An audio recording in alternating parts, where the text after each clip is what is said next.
제주시 원도심에는 소규모 예술 공간들이 있죠. 전국 공모전을 통해 신진 작가를 선정하고 또 지역 주민들에겐 전시회를 통해 문화 향유의 기회를 주기도 하는데요.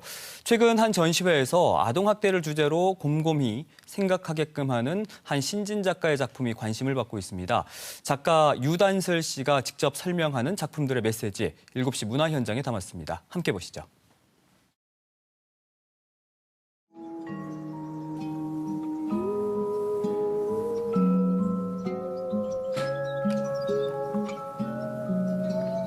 안녕하세요. 저 서울에서 활동하고 있는 유단슬 작가입니다. 저는 세상에 혼자 남겨진 사람들에 대해 관심이 있어서 작업물 만들고 있어요. 망원 한강공원에서 가만히 앉아 흐르는 물을 보고 있는 사람들을 발견하고 작업을 시작했습니다.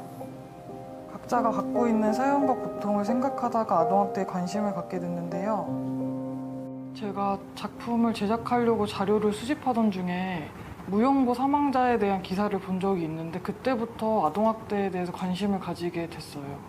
이제 고아원 출신이 되게 많은데 무용고 사망자분들이 그분들이 교육이나 이런 거를 제대로 못 받아서 되게 안 좋은 조건의 삶을 이렇게 계속 그러니까 고아원에서 나올 때도 그 보호 종료 아동이 돈 되게 조금 받고 그냥 사회에 혼자 딱 나왔을 때 고시원 들어가게 되거든요.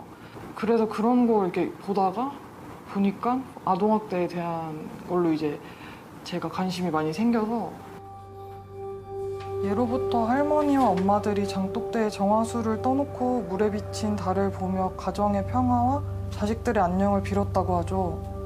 하지만 학대를 당한 아이들은 바보 모자를 쓰고 그 달을 보면서 죄책감을 느끼고 있습니다.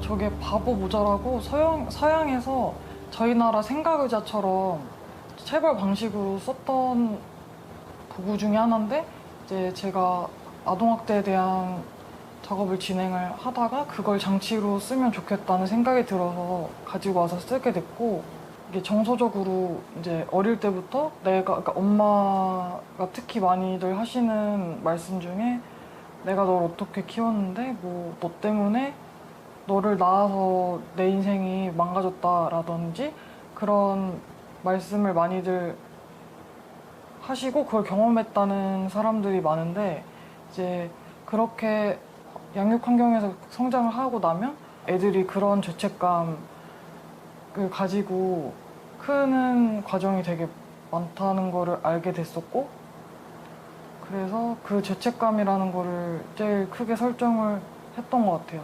다들 때리는 것만 학대인 줄 아는데 사실 그렇지 않거든요. 그래서 그 부분을 강조하고 싶었습니다. 이 작품에서 아이들이 입고 있는 건 잠옷인데요. 아이들의 옷과 상반된 장소를 활용해 사람들의 궁금증을 유발하고 싶었습니다.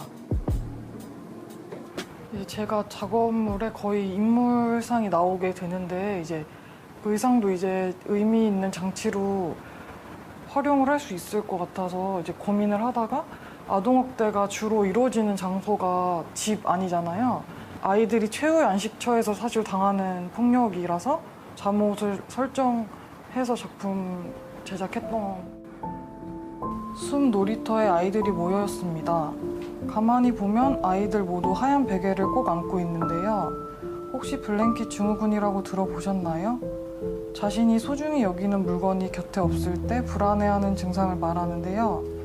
보통 만 3살까지 겪는 자연스러운 증상으로 담요나 인형, 베개 등을 애착하게 됩니다. 그냥 언뜻 보면 놀고 있는 모습처럼 보이지만 사실 저는 좀 벌받는 모습으로 보여줬으면 좋겠는 게 있어서 아이들이 그 집착하는 그 물건이 나무 위에 있고 그거를 따라 올라가는 형상으로 간절하게 사랑을 갈구하는 그 모습을 연출하고 싶어서 제작했던 학대를 경험한 아이들은 자라서 사회 구성원이 됩니다. 자신의 학대 경험을 극복하고 살아가는 사람들도 있지만 평생 심각한 우울증에 시달리거나 학대를 대물림하는 경우도 있는데요. 이는 심각한 사회 문제가 될 수밖에 없습니다. 더는 아동학대가 없도록 사회적 관심이 더 커졌으면 하는 게 저의 바람인데요. 아이들이 성장 과정에 대한 존중이 꼭 있어야 하고 책임감이 있는 사람들이 꼭 아이들을 키울 수 있게끔 사람들의 인식이 좀 달라졌으면 좋겠어서 잘못된 인식 중에 하나가 꼭 신체적 폭력이 폭력이라고 생각을 하시는데 그렇지 않고 말로도 충분히 아이들이 되게 힘들게 자라게 되거나 트라우마가 남는 경우가 되게 많아서 그 정신적인 폭력도 폭력이 될 수 있다는 거를 강조하고 싶었습니다.